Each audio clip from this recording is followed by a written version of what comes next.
From Keene in the Shire, the Liberty Media capital of the world, this is Daryl W. Perry, host of FPP Radio News for Saturday, January 9th, 2016. Silver is trading at $13.95 per ounce. Gold is valued at $1,105 per ounce. And according to BitcoinAverage.com, the average price of Bitcoin is $450. Antiwar.com reports Syrian peace talks scheduled for later this month as part of a UN Security Council-endorsed roadmap for peace still remain in doubt as no rebel factions have agreed to actually attend yet. The rebels on Friday reiterated a large number of demands for the government before they'll consider taking part. The rebels also took a shot at the UN mediators for trying to convince them to take part in the talks without such preconditions, insisting that the UN push for peace was only going to prolong the war and prevent any settlement of the conflict. In addition to the reluctance of the rebels to agree to join, it's unclear which rebels will even be invited, as the U.S., Russia, and other nations have not formally agreed on a list of who is a proper rebel and who is a terrorist to be excluded. While the talks were announced weeks ago and there was seemingly plenty of time, there is just a couple of weeks remaining before the planned talks now, and with little progress being made, it could end up another peace meeting in which only one side is represented.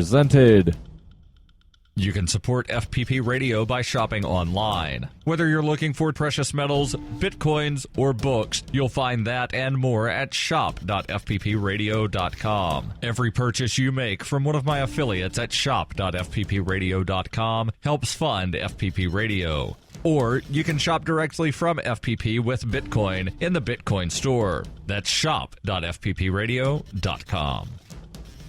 UPI reports the U.S. Department of Homeland Security on Friday announced that 5 states that have not yet complied with a 10-year-old federal law mandating stricter driver's license requirements intended to bolster national security will have another 2 years to do so. Department of Homeland Secretary Jay Johnson said on Friday that complying with the department's Real ID law, passed in 2005, is critical to U.S. security and that it makes obtaining a phony state-issued ID tougher for potential criminals. To date, 23 states and territories are fully compliant, and 24 have made enough progress to earn additional time to comply. One particular pinch residents of the non-compliant states would feel is that they would need to present a different form of government identification, such as a passport, to board domestic flights, as the driver's license would no longer get them past airport security checkpoints. Some had feared the change would take effect this year, but Friday's announcement means travelers in those states will be able to use their driver's licenses to board flights until at least January 22nd of 2018. Johnson said beginning on October 1st, 2020, all travelers must possess fully Real ID compliant ID to board domestic flights. In a news release on Friday, Johnson said over the next 2 years, those states that are not Real ID compliant are strongly encouraged to meet the requirements of the law for the benefit of their residents. Although the law was passed a decade ago, it has not yet been enforced pertaining to air travel. Officials said Friday's extension is intended to give states time to make the necessary changes, such as new laws to comply with the Real ID Act.